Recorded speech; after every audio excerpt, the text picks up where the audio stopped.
Hello travelers, Boardman21 here, and today we're going to dive into some theory crafting for the Warlock.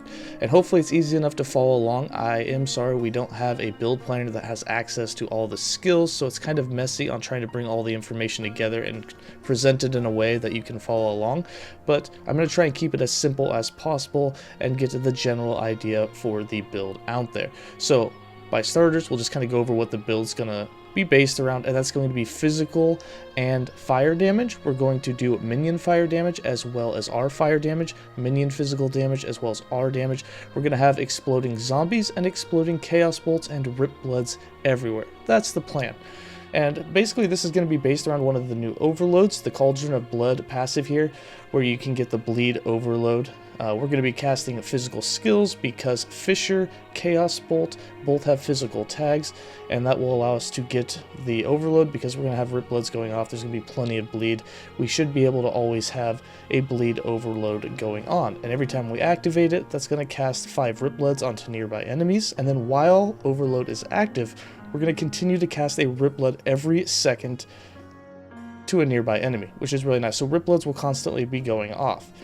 Now, with that in mind, we go down to the trees. There's going to be 2 skill trees here that we're really focused on. That's going to be Chaos Bolts and Chthonic Fissure. For Chthonic Fissure, this does have the fire tag. It's going to be dual tagged. We can't get rid of the necrotic. We can't convert the necrotic to physical, but it does have the fire and the spell for us, which is nice. We'll also be doing a lot of intelligence, but for this skill, there's 2 main things that we're going for in it. We're going to put points into Fragile Crust for that to reduce mana cost and mana refunded, 2 points into Fell Fire, 2 points into Stygian Current for that spirit frequency, and then 3 points into Chaotic Rupture so that the spirits that come out of these fissures will instead have a chance to be Chaos Bolts instead. So all we're going to have to do is lay down fissures, and those fissures will shoot out the spirits like turrets that we saw in the gameplay, and those spirits will instead have a chance to be Chaos Bolts, allowing us to build into Chaos Bolts, which we'll get to. But the second interaction is going down to the bottom. We'll go into Eradication, we'll go into Grasp of the Undying, and this will give us some health leech. We'll go into the Sunderer's Domain, so we can have 3 fissures instead of the 1 maximum with it, and then we'll have Rekindled Graves. So we can have up to 3 fissures active, and every one of those fissures is going to have the chance or will cast volatile zombies every 2 seconds, and this will consume volatile zombies mana cost, but that's only 70% of the actual cost. So the cheaper we can keep volatile zombies, it'll only be 70% of that, so we shouldn't run into any mana issues. But basically you'll have 3 fissures, which means every 2 seconds you'll have 6 zombies just from the fissures coming out, so we should get quite an army going there, and then you'll also have the Chaos Bolts coming out and going off. Now, the Chaos Bolts, which also have the fire and necrotic tag, and unfortunately we can't get rid of the necrotic, so we're just going to keep that fire tag and base it around the fire damage. We're going to be doing a couple of things with this. One, we're going to have it have the exacted liberation. We're going to try and get 100 points of int, so that this will also have a rip blood going off a maximum of 3 times per second. We'll have Chaos Bolts, I assume, with 3 fissures just going off all the time. So you should be getting 3 rip bloods per second with this. Now remember, with the blood overload, we should get a rip blood from that as well. So you should be getting 4 rip bloods per second almost at all times. And that's why we're building in to a lot of the bleed, and rip blood can give us back health or convert that to ward, which will be really nice. Now the other main thing that we're really looking for in this tree is the zombies over here. So we're going to be putting points into Abrupt Chaos, points into Doom's Vindication to get to that exacted liberation for the rip blood, and then we're going to put points into Pandemonium.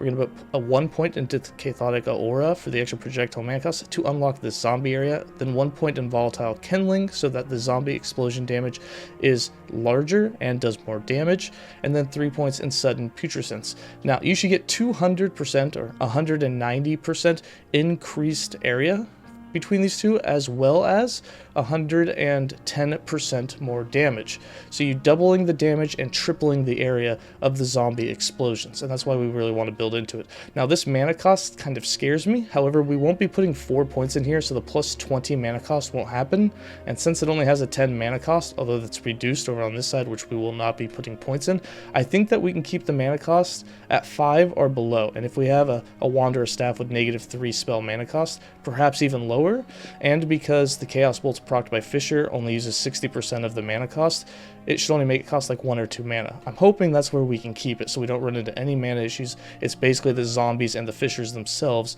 that'll be consuming our mana. But you'll be able to have these Chaos Bolts going off and targeting or hitting your zombies that are being procced by the Fissures. So you just constantly laying down Fissures. As you lay down Fissures, you'll be having zombies come out of them. Automatically the spirits will be turned into Chaos Bolts. The Chaos Bolts will then hit those zombies. You get the huge explosion from the zombies, as well as Chaos Bolt also explodes, and that's why we're building into the extra area, and that's why we'll build into this side as well, so that you have a chance to consume extra mana. It's only 13 mana for increased damage, but you also turn to a single projectile, which will have increased area. And up here you can get more spell damage per 20 max mana. So if you stack a ton of mana, you have a good two-handed staff with a ton of spell damage, you should get really good hit damage out of this, as well as making the zombie explode. So Chaos Bolt will hit in a nice area, and then your zombies will explode in a nice big area. And then you'll have up to 4 Rip Bloods every second going off everywhere.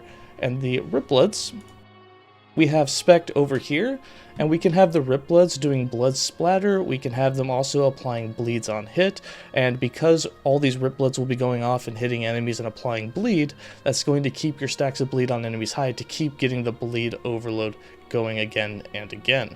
Hopefully, that's how it works. We also have this converted to give us ward, so every time all those Rip Bloods are going off and bringing back the blood orbs to you, you're going to be getting tons of ward, which will be really, really nice, and that'll scale with your int, which will have a ton of int on the build. Again, we're aiming for 100 int. Then for zombies in this setup, we're just going to have them doing as much damage as possible. Want to keep the mana cost low. If we don't have any sort of mana issues, we'll be able to put a point into the giant zombie, and if you can put into this, they're going to be doing tons and tons of damage, along with hitting in a huge area. But a 300% cost increase is going to put them, you know, it's going to raise that cost up to much higher than 16. It's not reflecting it here, but it's going to cost about 50 to 60 mana per one.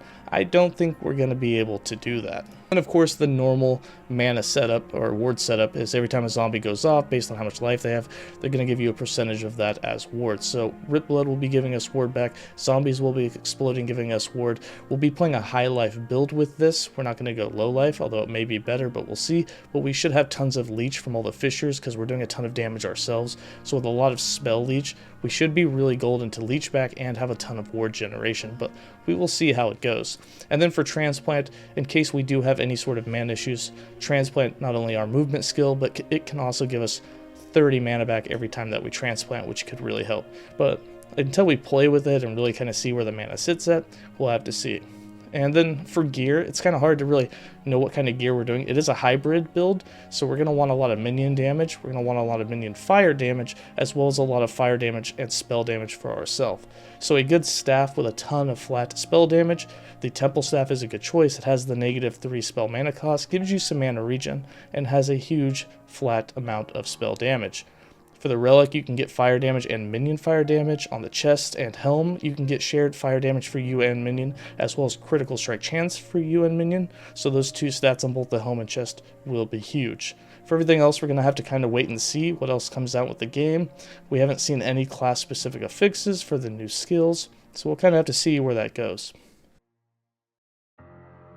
But yeah, that's going to be it for the theory crafted build. This will be one that I try to put together. I think that it'll be a ton of fun.